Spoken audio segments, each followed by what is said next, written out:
මම මේ වීඩියෝ එකෙන් ඔයාලට කියලා දෙන්නේ සදිස සංඛ්‍යා එකතු කිරීම. එහෙම නැත්නම් ධන ඍණ සංඛ්‍යා එකතු කිරීම. අපි උදාහරණයක් එක කතා කරමු. රයිට්? මම යනවා ඍණ එකට එකතු කරන්න ඍණ 3ක්. දැන් ඔයාලා ධනත් ඍණත් එක පැටලලානේ තියෙන්නේ. මම ඍණ කියන ඒවා සලකන්නේ මට ගෙවන්න තියෙන ණය විදිහට. මම ඍණ ඒවා සලකනවා. ධන ඒවා සලකන්නේ මගේ අතේ තියෙන මුදල් විදිහට. සල්ලි විදිහට. දැන් මම එක්කෙනෙකුට රුපියලක් ණයයි. ඔන්න මම එක්කෙනෙකුට රුපියලක් ණයයි. මම තව එක්කෙනෙකුට රුපියල් 3ක් ණයයි. ඍණ කියලා කියන්නේ ණය. 3ක් ණයයි. එහෙනම් මේ ඔක්කොම එකතු කරාට පස්සේ මට එන්නේ ඍණ කියන රුපියල් 4ක්. එහෙනම් මේ දෙක එකතු කරාම මට එන්නේ ඍණ ණය. ගාණ කීයද? 4යි. ඉතින් මේකට උත්තරේ මෙන්න මේක.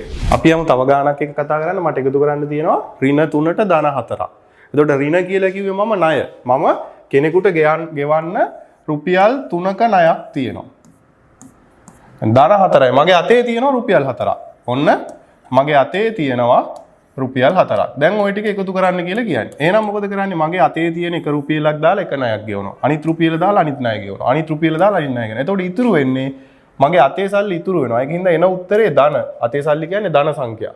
රයිට්? ගාණ කීයද? 1යි. එහෙනම් මේ දෙන්න සුළු කරාට පස්සේ එන්නේ ධන 1යි. ඒක තමයි මේකට උත්තරේ. අපි තව උදාහරණයක් එක කතා කරමු. ධන 4යි ඍණ 7යි. දැන් මගේ අතේ රුපියල් 4ක් තියෙනවා. මම කෙනෙකුට රුපියල් 7ක් ණයයි. අතේ තියෙන රුපියල් 4 දානවා. අතේ සල්ලි ඉවරයි.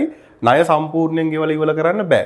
එතකොට 7න් 4යි මට ගෙවලා ඉවර කරන්න පුළුවන්. 3ක් ඉතුරු වෙනවා.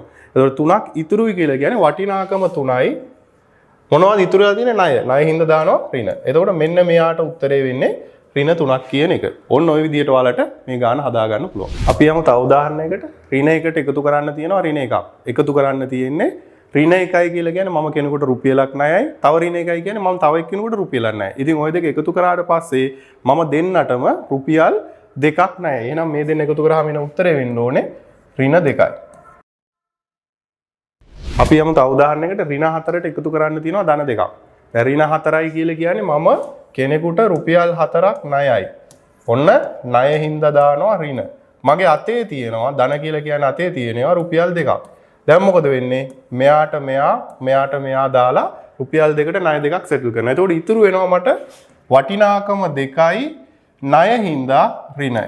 මෙතන තියෙන උත්තරේ ඍණ 2යි මෙන්න මේ උදාහරණෙට. ඉතින් ඔයාලට පුළුවන් මෙන්න මේ ක්‍රම පාවිච්චි කරලා ඔයාලට හම්බෙන ගණන් හදාගන්න. මේ බේසික්ම දේ. මේක නැතුව ගණන් බෑ.